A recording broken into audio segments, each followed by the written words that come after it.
Elira had seen many things in her 7 years aboard the Wandering Star, but she had never heard the sealing growl before. She paused mid-step in the cargo bay, her datapad forgotten in her hand. The sound came again, a tiny, frustrated grr that echoed through the ventilation shaft above her head.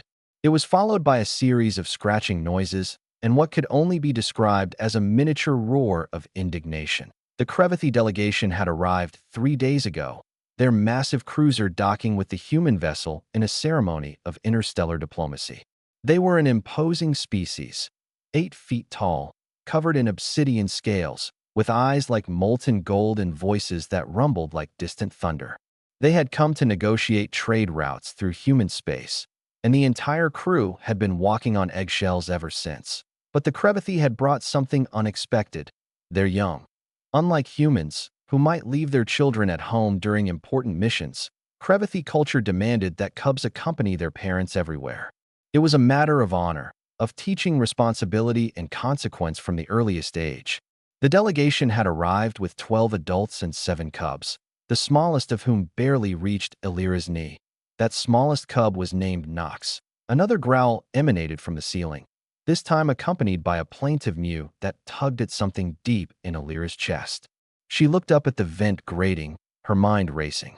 The Wandering Star was a human vessel, designed for human proportions.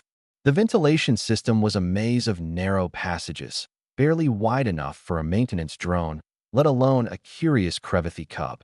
"Oh no," Elira whispered. She sprinted to the nearest comm panel and jabbed the button. "Engineering, this is Elira Chun in Cargo Bay 3. We have a situation." Marcus's voice crackled through. "Define situation." "There's a Crevathi cub in the vents." A long pause. "How did a cub get in the vents? Does it matter? We need to get her out before the delegation finds out." Another pause, longer this time. Through the comm, she heard Marcus swear under his breath. "Do you have any idea what kind of diplomatic incident this could cause? If they think we've endangered one of their young, which is why we're getting her out." Now, Elira didn't wait for a response. She grabbed a maintenance kit from the wall locker and dragged a crate beneath the vent opening. The growling had stopped, replaced by an ominous silence that was somehow worse. She climbed onto the crate and pressed her face close to the grating. "Nox, can you hear me?" A pair of golden eyes blinked at her from the darkness. They were huge and luminous, reflecting the cargo bay lights like twin moons. A tiny snout appeared, scales still soft with youth, and Nox let out a sound that was half chirp, half whimper. "It's okay, little one. I'm going to help you." Elira's fingers flew over her datapad, pulling up the ventilation schematics.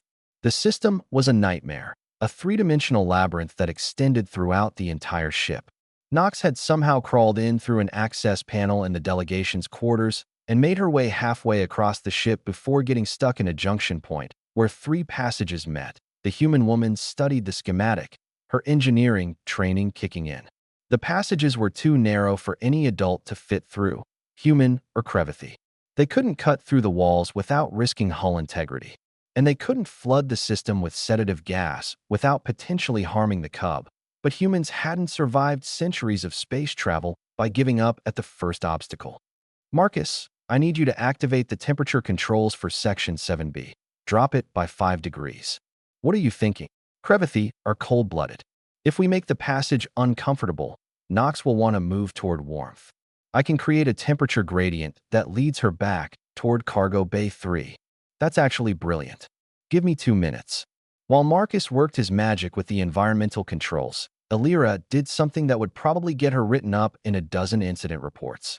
She unscrewed the vent grating, set it aside, and began speaking to Nox in the most soothing voice she could muster. "I know you're scared. I know this place is strange and cramped and not at all like your home."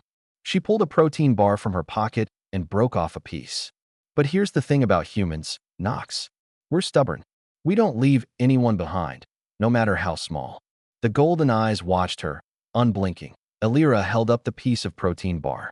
It wasn't Crevathi food, but the ship's database had indicated their species could digest a wide variety of proteins.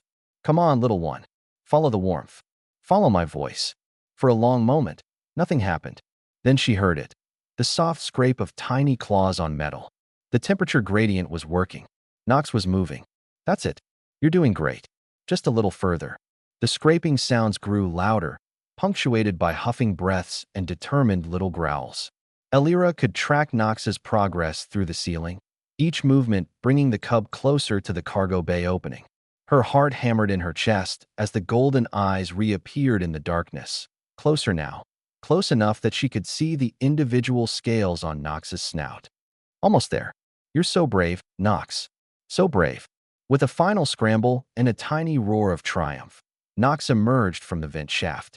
Elira caught the cub before she could fall, cradling the small body against her chest. Nox was surprisingly warm, her scales smooth beneath Elira's fingers, her heart beating like a trip hammer. The cub looked up at her with those enormous golden eyes, and then did something unexpected. She made a sound, a deep, rumbling purr that vibrated through Elira's entire body. It was a sound of contentment, of trust, of gratitude. "You're welcome, little one," Elira whispered. The cargo bay doors hissed open. Ambassador Kreval stood in the entrance, his massive frame filling the doorway, his expression unreadable. Behind him, the rest of the delegation waited in tense silence. Elira's mouth went dry. This was it. The diplomatic incident they'd feared. But then Kreval's scales rippled in a pattern Elira had learned to recognize as laughter. We wondered where our smallest had wandered. Nox has a habit of finding trouble. He moved closer, his movements surprisingly gentle for such a large being. "Thank you, Elira Chun of Earth, for keeping her safe." Elira carefully transferred Nox to her father's arms. The cub mewed in protest, but settled quickly against the familiar scales. "Your ship is full of narrow spaces," Kreval continued, his golden eyes studying Elira with something that might have been respect. "Space is too small for my kind to navigate. But humans," he gestured at the open vent shaft, "humans find solutions. You do not see size as a limitation, but as a different kind of strength."